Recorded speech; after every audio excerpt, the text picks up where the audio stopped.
Yet.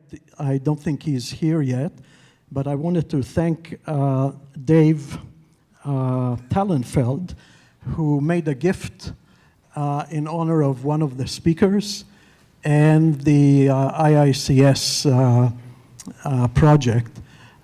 He did it without any prompting. He did it beautifully, and I really appreciate it. And finally, I'm looking for Aaron Tevick. Oh, yeah, there he is. He too, from the Department of Biosystems Engineering, has been incredibly helpful to me, interacting with people, interacting with the university administration. So I also wanted to thank our speakers, because some of them have traveled long distances, but I even want to thank the local speaker, Todd Vandera, who is chair of the Department of Pharmacology here at the College of Medicine. I will introduce each one of them separately as they start their presentation.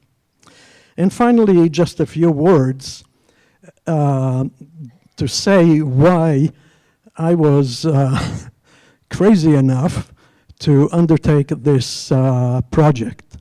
It started about 6 months ago when I suggested that something like that, a presentation of evidence-based science about the potential of cannabis for horticulture and for medicinal purposes, might be something that the university would want to at least be aware of, at least think about, at least plan for the future. Because as you will see on one of the slides that's rotating here, the federal government is slowly but surely loosening up prohibitions about talking about cannabis, about doing research with cannabinoids, and all of this bodes very well for the community of people who might benefit from it. We have several speakers who have direct research knowledge, evidence-based knowledge about different situations where cannabinoids have been applied and will continue to be applied. And I'm sure that's what you're all here to learn about.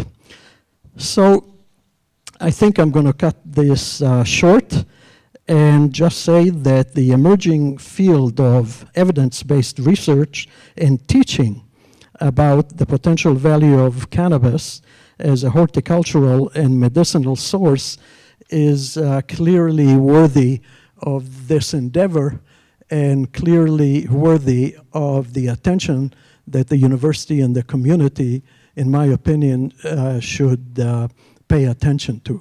So you will hear a wide gamut of discussions all day today.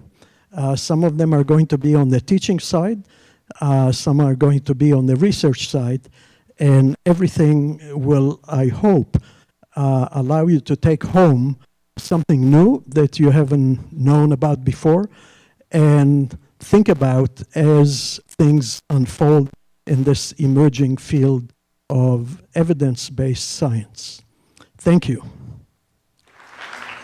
We also have a very distinguished guest who just arrived, the president of the University of Arizona, Professor Dr. Robbins, and he would like to say a few words. Thank you so much. I'll be very brief and just amplify what Joaquin said. I think Todd has been at this for a long, long time and gave us some real molecular evidence of the research that's going on here. I just came to say, you know, if you look back, you can go back and look this up at the University of Mississippi, my home state. The University of Mississippi, Ole Miss, has been funded. If you go to that campus, you can see a whole facility where cannabis is grown. And I think this goes all the way back to 1964.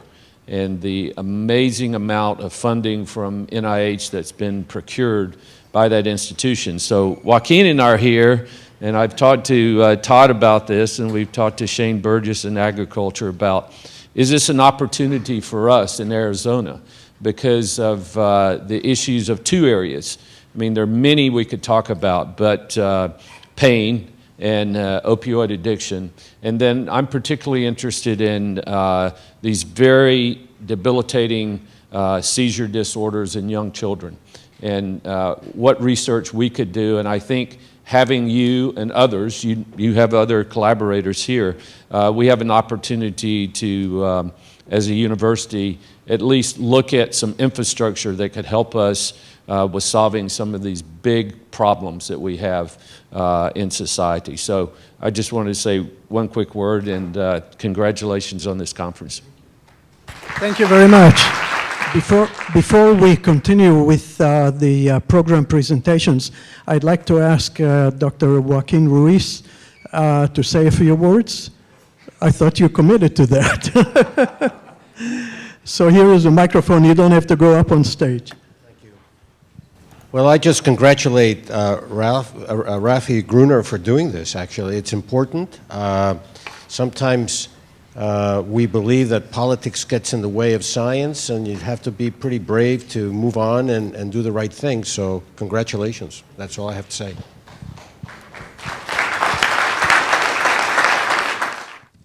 Our next speaker is Jennifer Barton, the director of the Bio5 Institute. For those of you who don't know, the Bio5 Institute is a research institute, part of the University of Arizona, and has fantastic faculty associated with it, all in an interdisciplinary kind of setting. Jennifer, where are you? Good morning, welcome. The Bio5 Institute was really excited to be able to help sponsor this event.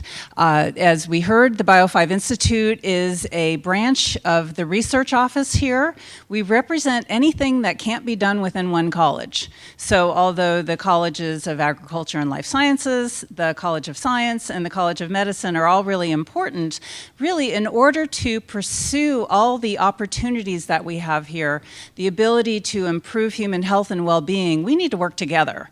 So when I heard that these three deans were interested in supporting such a symposia as we're having today, I jumped on board and said, this is perfect. We can bring people together. We want the Tucson community. We want the University of Arizona community. We want the international community to know what each other is doing to help facilitate each other's research, work together, and to improve human health. So that's why I'm here. The other missions of the Bio5 Institute are to help translate research. So we want stuff to not just stay in the lab or the greenhouse. We want it to get out and actually help people. And in order to do that, we need to work with industry. We need to work with physicians. We need to work with other outlets to get these advances into the community.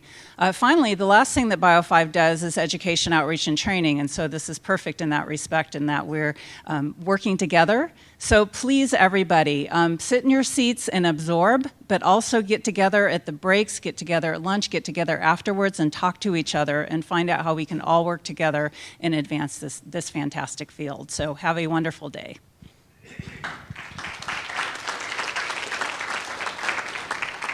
Thank you. Now we have several people who wanted to also welcome you here.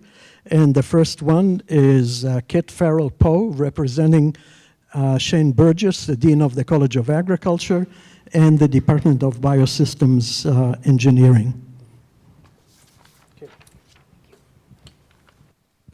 Good morning, and welcome to Tucson and the University of Arizona. The University of Arizona Vice President of Agriculture, Life Sciences, Life and Veterinary Sciences, and Cooperative Extension, Shane Burgess, is traveling and is unable to be at the conference. He asked me to send a brief welcome message. For as long as humans have walked the earth, science has been the catalyst for improving our condition. The earliest known practicing physician worked in Egypt in the 27th century BCE. Fast forward many centuries to Copernicus, Newton, and Pasteur, and to space exploration, mapping of human DNA, and stem cell research. The college I am proud to lead at University of Arizona is not only the College of Agriculture, which has been our solid foundation for more than 120 years, but also life sciences.